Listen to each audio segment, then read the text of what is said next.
For the love of God, will somebody please stop Tyler Perry before he makes another movie? Please, will somebody stop Tyler Perry before he makes another movie?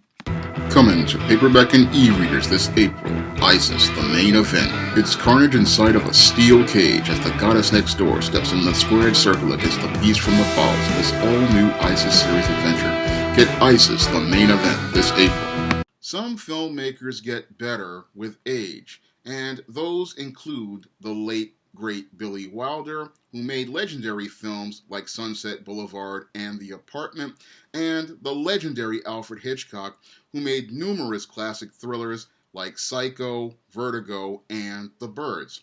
And unfortunately, your Tyler Perry does not get better with age. Unfortunately, your Tyler Perry, as he has been making films over the last 15 years, has managed to actually get worse as a filmmaker, and his latest film, A Fall from Grace, shows how far your Tyler Perry has fallen in terms of his craft as a filmmaker. Now, your Tyler Perry's A Fall from Grace is his latest film, and this latest film shows us that in almost 15 years as a filmmaker, he has not grown in his craft as a filmmaker, nor has he grown in his craft as a screenwriter. And I'd have to say that this is the worst film I have ever seen as related to Tyler Perry, because this film clearly shows me that even though he has hundreds of millions of dollars at his own studio, he has not improved a lick in terms of understanding how the medium of filmmaking works or how the craft of screenwriting works. Now, your Tyler Perry's A Fall from Grace, it's supposed to be a Hitchcockian style thriller, but if Alfred Hitchcock smoked a vial of crack and went to go shoot a movie, I know he could shoot a better movie than what Tyler Perry has alleged to have done in the 5 days that he shot A Fall from Grace. And if the late Edward D. Wood Jr., one of the worst filmmakers in the history of film, were given a budget today, I believe that Edward D. Wood Jr. could make a better film than your Tyler Perry did with A Fall from Grace. Now, at least your Alfred Hitchcock understood the concepts of suspense, and he understood the concepts of intrigue.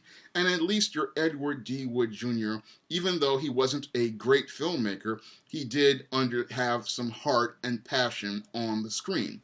Two things that were missing from your Tyler Perry's A Fall from Grace, which again is alleged to be a thriller, but has no thrills, no suspense, and no drama, and no overall craft as related to screenwriting or filmmaking. Now, the big problem with Tyler Perry's A Fall from Grace starts with the screenplay, because from fade in, this screenplay makes absolutely no sense. Now, your Tyler Perry, he wants to make a thriller with suspense and intrigue, but he doesn't really understand how those elements work. And that's shown to us in the inciting incident he presents to us, where this old white lady is standing on the roof of this old house. A police officer is trying to talk her down, and then the woman commits suicide. And after that inciting incident, we segue into the police officer going home, and that was a troubling scene because we see that this man, he is not really talking about what just happened or dealing with what just happened. He just goes home, and he's not really dealing with any of these issues. I mean, he just saw somebody commit suicide, and he's not wanting to talk to his wife about this or dealing with the struggle of it. And the whole thing just makes no sense, because the whole sequence, again, is supposed to be an inciting incident, and you would think, again, in an inciting incident, this would be leading into the main character. Unfortunately, with the Tyler Perry sequence, we get things are done in a passive manner, and the police officer goes home to his wife, and his wife is supposed to be this public defender. Now, the public defender is supposed to be the main character, but we get another sequence, again, that's really passive about them talking at home, and the sequence goes on for a good 2 to 3 minutes, and then we go to work, and then we finally find out what she wants after she banters with her coworkers. Her boss asks her to come in, and then we find out what she wants to do. I mean, Tyler Perry wastes a good 5 to 6 minutes before we find out who the main character is, what they want, and then we're told that this public defender is given a case by her boss. The Grace wants to plead guilty, and then I look at that whole sequence and I go, why should I care? I mean, the whole story, you're supposed to be telling me that, okay, you have this police officer, he's dealing with this suicide, he just decides to come home, he meets his wife goes to work, and then we get her to meet her boss, and then, again, wasting at least a good 5 to 6 minutes of time. Then all of a sudden, we go to the county jail, we meet Grace, and we're supposed to figure out why we're supposed to care. So in 15 minutes of time, your Tyler Perry passively tries to introduce us to these characters, what they want, why should we care? And the sad part is, because he wastes so much time, we just can't get into the story, and we can't care about what's going on because Tyler Perry wastes so much time with expository sequences, expository dialogue, and he doesn't get to the point and get those characters on screen, get this action moving in an active way. No, what Tyler Perry does is he does everything in an extremely passive manner, and when you do things in a passive manner, you don't engage the audience, and you need to engage the audience if you are making a thriller, because you need to build that suspense, and there's no way of building suspense in this film due to the passive approach that Tyler Perry used in this screenplay. Everything is extremely passive. Then we get the introduction to Grace. We get the introduction to Grace's situation, and she says she practically wants to give up. And again, that does not make me care about what's going on screen, and it doesn't make me care about trying to save Grace's life if she's going to give up. Now, as this film goes on, we get the more passive sequences. We get a passive picture of the crime scene with some blood splatters. And again, this is supposed to be a twist in the story, but the twist would have been better if we had seen the public defender going down into the crime scene and noticing that, oh, these spatters really don't fit the pattern as related to a murder of an individual. And we could have also gotten a nice plot twist if she had come out and said there is no body, but instead of us getting that type of plot twist that would have intrigued the viewer, what we got was Tyler Perry telling me what goes on instead of showing me what goes on. And this is the big problem with many of these Tyler Perry movies, is that Tyler Perry loves to tell you what happens in the story instead of showing you what goes on in the story, because your movies are a visual medium and you have to show what's going on screen, and you have to show me what is being done in order to draw me into the story. And the big problem with Tyler Perry is, again, he tells us what's happening, and again, telling people is a passive approach to storytelling, not an active approach to storytelling. And that draws you out of the story, because we spend a good hour or so of this 2-hour movie listening to Grace tell us about her relationship with this new young guy, and listening to her talk before she even meets this guy about how bad her life is with her no good former ex-husband. So I'm sitting there, and it's, again, Tyler Perry telling me through Grace's words, oh, this guy was so no good, he was such a jerk, he went and married this woman in my house. Constant black man bashing in that one sequence where she's sitting with the character played by Felicia Rashad, who's supposed to be her best friend. And they're sitting there talking about this, and I'm sitting there going, this adds nothing to the story. I mean, Tyler Perry thinks it adds something to the story, but it's supposed to show us, okay, this woman is single, she's divorced, she's lonely, and at the persuasion of the woman, she goes out and go out and meet this so-called artist guy, and that's where I started to see a big hole in the story. I was like, how could this guy be a big-time photographer, and why would he even want to be interested in some older woman? That right there was a plot hole in the story, because if you're a prominent, big-time artist, you wouldn't want to deal with an older woman. You wouldn't be flirting with an older woman. Right there, that was a plot hole in the story. And I looked at that and I said, it just did not fit organically into the story that Tyler Perry was trying to tell about how this guy was some sort of con man. It just didn't, I'm giving away a spoiler here, but it just didn't add up to the story. It didn't connect, because those artsy type guys, usually and especially the way this guy was dressed, the way he was dressed, it just did not connect with the whole idea of him wanting to pursue a relationship with this older woman, and it didn't connect with it overall.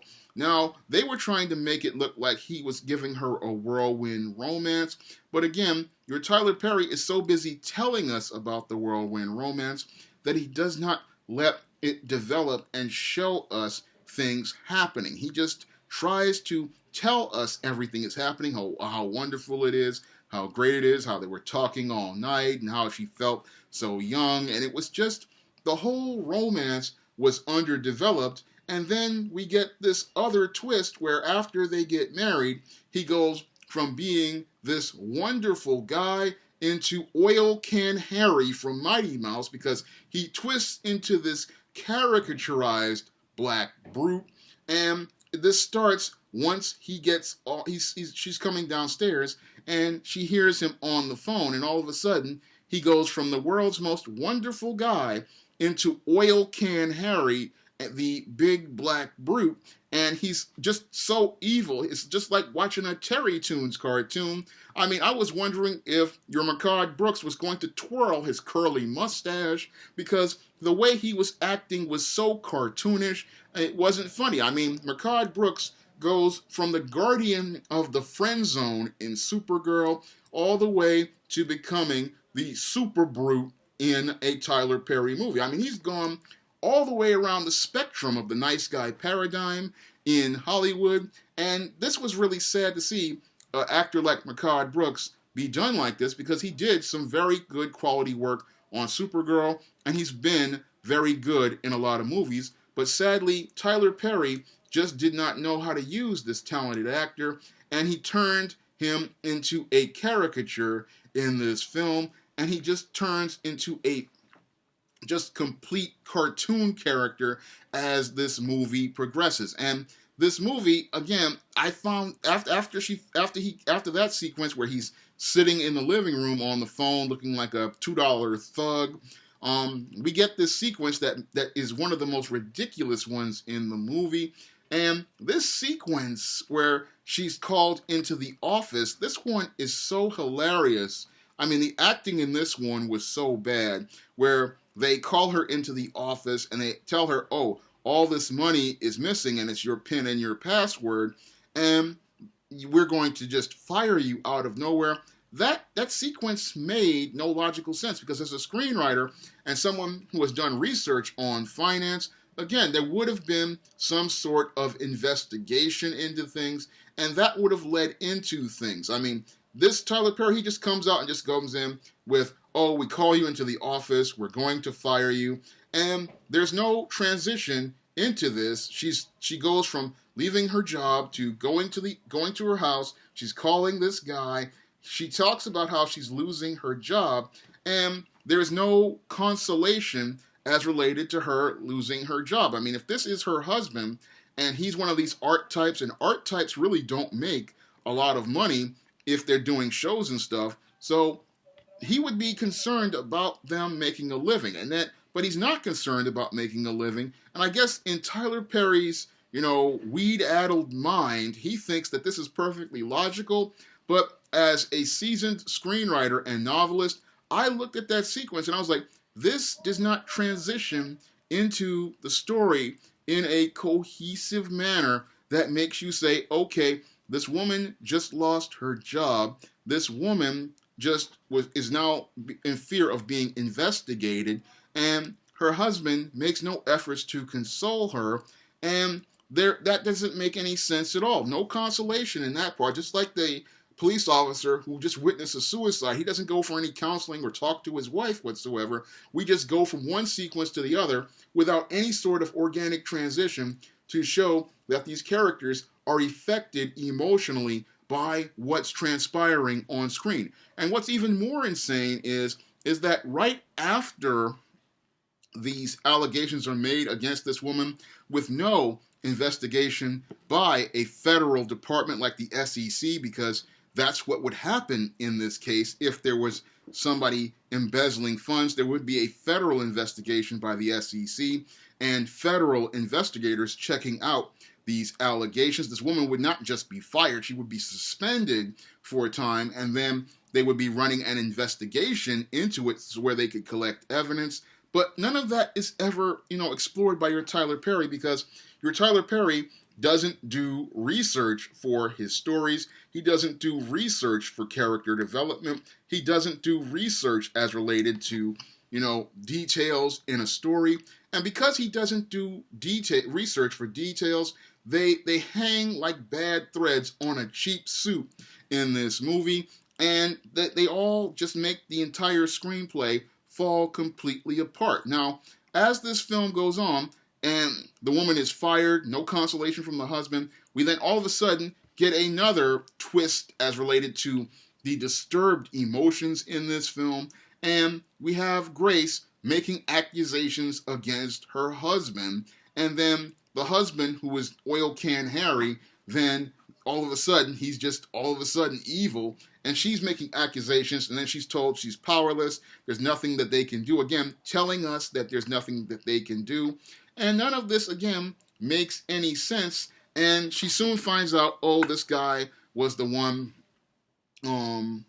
who had gone to the bank to take out a loan on her home, and again, a plot hole right there, because if she has video evidence showing that this man took out this loan, they're going to also trace it back to the computer with the IP address and find out that, oh yeah, he was the one who did all this stuff, and this is the guy who we need to start taking a look at. Any seasoned investigator is going to do that, but not in a Tyler Perry movie where we have all of this bizarro logic where things are just there conveniently to fit whatever plot that he wants. And all of this is supposed to build into this plot point where the public defender persuades Grace to go on to trial, and then she goes on to trial, and the trial is an absolute farce. I mean, if Perry Mason was a real person, he would look at this case and be able to actually beat this case in less than half an hour of one of his episodes,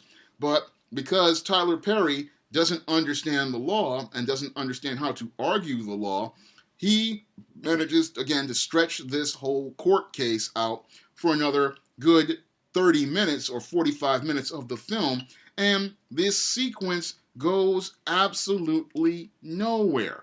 And it's supposed to make us believe, oh, because she's a novice attorney. No, it's because Tyler Perry is still writing like a novice and still writing like an amateur, something that you would have believed that he would have been able to grow out of.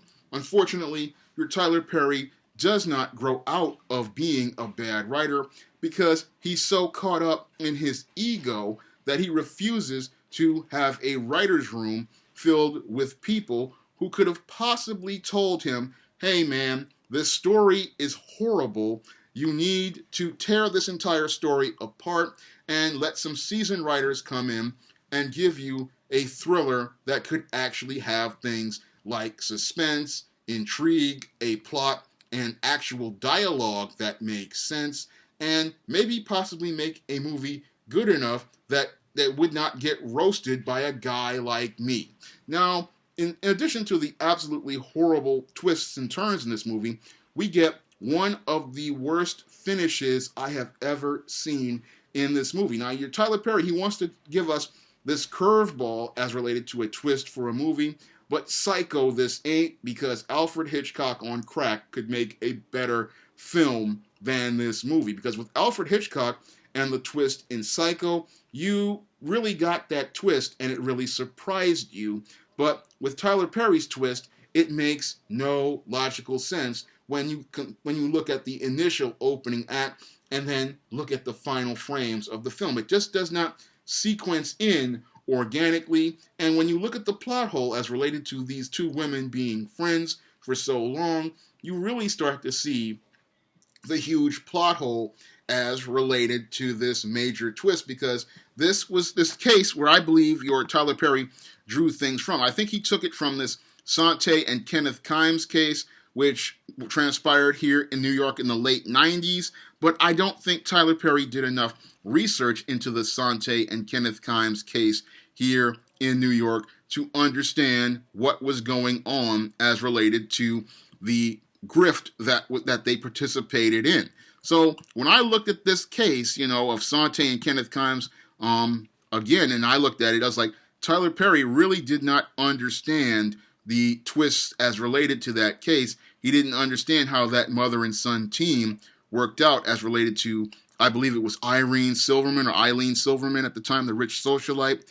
I really don't think your Tyler Perry understood this case. I believe he drew inspiration from that case, but I don't believe he understood that case or did enough research on that case while he was researching the screenplay.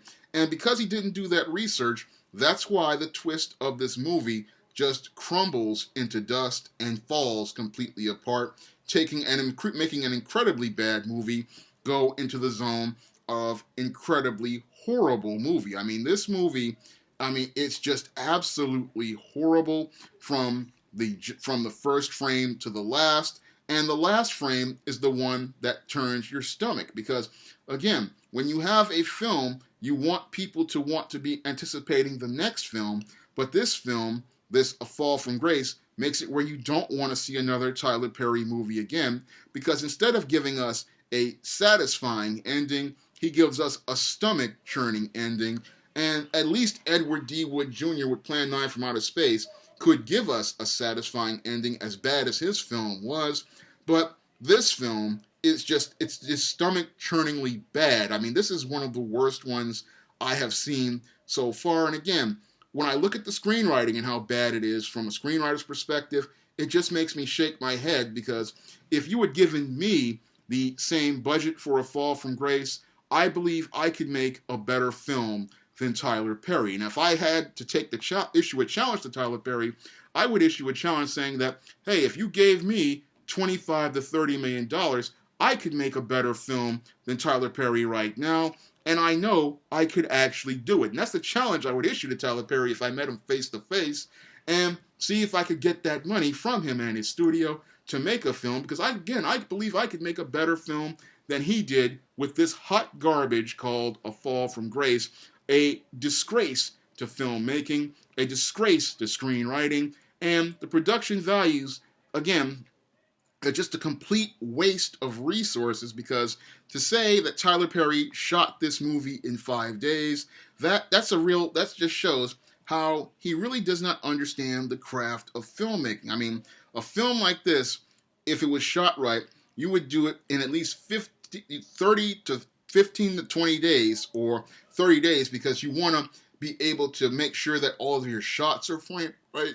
You want to make sure all of your scenes are set up properly. You want to make sure that you're filming transition sequences. You want to make sure that each scene flows into each other scene. You want to make sure that each shot, has a wide shot, a medium shot, and a close-up shot, and you're shooting each of them so that all of the scenes come together to form a cohesive film and tell a cohesive story.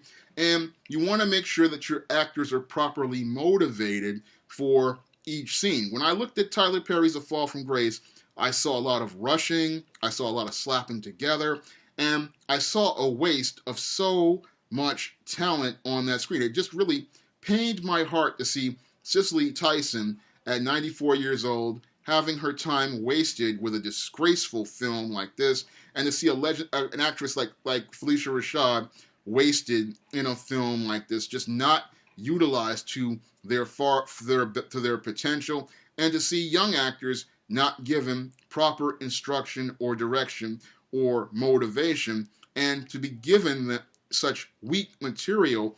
It just really pained my heart to see this being done on screen for this so-called movie, which again, it calls itself A Fall from Grace, but clearly is a disgrace to filmmaking, a disgrace to black cinema, and a disgrace to what is called your Tyler Perry. Because again, Tyler Perry has shown us that he has not improved as a filmmaker over the last 15 years. In fact, he continues to get worse, and he continues to show us that he knows absolutely nothing about the craft of filmmaking, even though he's been given and blessed with the greatest resources around him. I mean, when you have your own studio and you still are making bad films and you're still writing bad screenplays, it shows us it's not about the resources, it's about the lack of creativity and imagination. And your Tyler Perry clearly lacks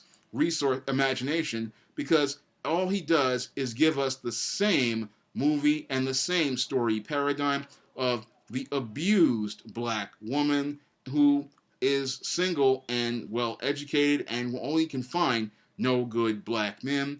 And the movies are so slanted that we don't get any balance as related to storytelling. And this one was so slanted to the point, again, it was feeling like a Terry Toons cartoon. I felt like I was watching, Oil Can Harry as related to the guy that Mehcad Brooks was playing, and I felt like this movie felt like a Mighty Mouse cartoon from the old days. It had no dimension as related to the characters, no depth, no layers, and the story had no balance whatsoever. And that's a big problem with Tyler Perry, is that he often gives us these films that feature black characters, but don't give us a diversity of thought as related to the black experience, nor do they give us a rich, multidimensional picture as related to the story or character development. Because I could see numerous ways you could show these characters as having layers,